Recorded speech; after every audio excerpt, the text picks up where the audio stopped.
neutron stars. Depending on the mass of the star, at the end of its life cycle, it either turns into a white dwarf if it was a red or yellow dwarf main sequence star that have relatively low masses compared to other stars, or if it was heavy enough, it blows in a supernova explosion, leaving behind a black hole from the heaviest of stars, or a neutron star if it didn't have enough mass to collapse the core entirely.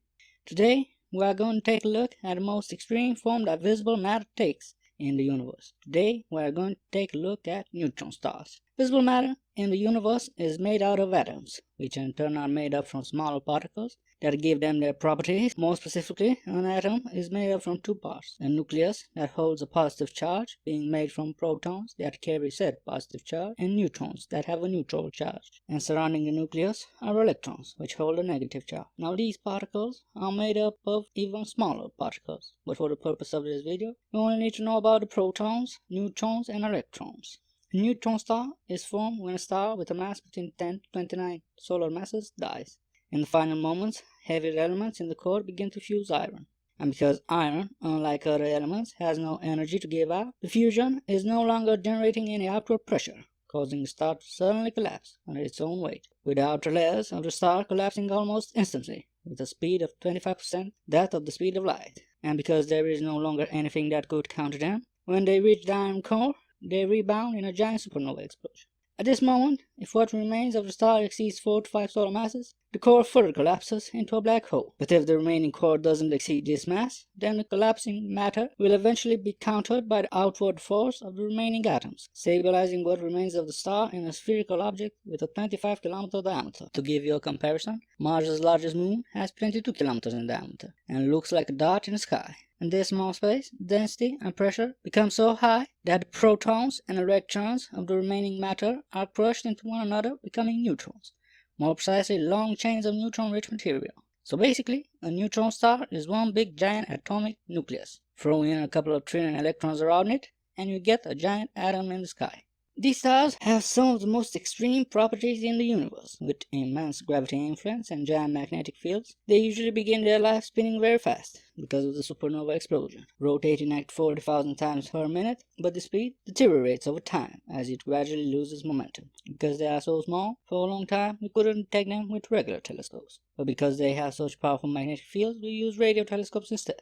Up until 1997, when the first such star was observed through a visible light telescope, at a distance of around 400 light years away, a star that has about the same mass as our Sun. For these kind of stars, the more mass they have, the smaller they get, as matter is squeezed tighter and tighter by its gravity. Gravity is so strong that it bends light and radiation around it, causing a lensing effect when observed. Analyzing the spectra of stars' oscillations, scientists have determined what kind of structure they have. With a crust made from extremely hard material, made mostly from the iron left over from the supernova explosion, the surface temperature reached up to 1 million degrees Kelvin, possessing millimeter-sized mountains and microscopic atmospheres that are kept in place by some of the strongest magnetic fields in the universe. The structure of the surface is so condensed that it manages to keep the interior of the star extremely sealed. The atoms inside the star are crushed in long strings of matter, the famously named nuclear pasta material. But further down towards the core, not much more is known about the exact matrix of the matter, except for the fact that the atomic nuclei are being prevented from decaying, which makes the matter extremely stable.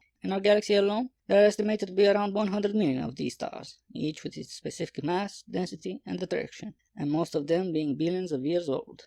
But some are more young, presenting some interesting characteristics that set them apart, especially those that rotate very fast. All these stars emit radiation beams from their poles, and depending on the direction that they're spinning, if you manage to spot them from Earth, we call them pulsars. Depending on their age, the most rapid of these young neutron stars are called millisecond pulsars, that can reach speeds of up to 65% the speed of light. To this day, we've managed to map around 2,000 of these objects through radio surveys. While their position in the universe may change, their pulse frequency remains very consistent over time. And as such, in 1977, scientists from NASA have mapped our position in the galaxy using a bunch of these pulsars as frames of references and sent them into space through the Voyager 2 spacecraft, in the hope that if an alien civilization will stumble upon it, it will eventually lead to first contact. But since then, we have learned that although their pulse remains frequent, the position of the burst could change drastically, rendering the message almost entirely useless. The faster the rotation, the stronger the magnetic field, with the most extreme being called magnetars. They obtain this giant momentum either from the supernova explosion, from when they were born, or when two neutron stars start to orbit each other very close,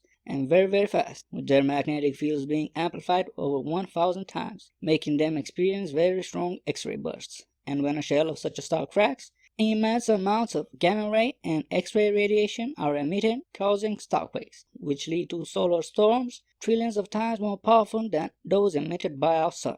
But after 10,000 years, these magnetars, due to their low stability, start to lose these extreme properties, eventually becoming simple neutron stars. Nevertheless, over time, they can continue to gain mass through accretion, if their surroundings permit it. As this happens, they start once again to spin faster and faster, becoming pulsars, if there is enough mass around them to fuel this process. The most mass accumulated by neutron stars lie in binary systems that are fairly common throughout the cosmos, with the most common neighbor usually being a white dwarf, that if it is old enough for naturally depleting its fuel over time, or if it is not old enough, then it lost its outer layers in the powerful supernova explosion of its partner, or when a neutron star passes through another star system usually at 1/5 of the speed of light, and once reaching the healthy star, it starts stripping its layers apart. These binary systems usually end up in collisions, but if the distance is far enough and the other star is massive enough, then it could also transpose in a neutron star, creating a binary double neutron star system. The two neutron stars in this situation could at some point spiral into a collision,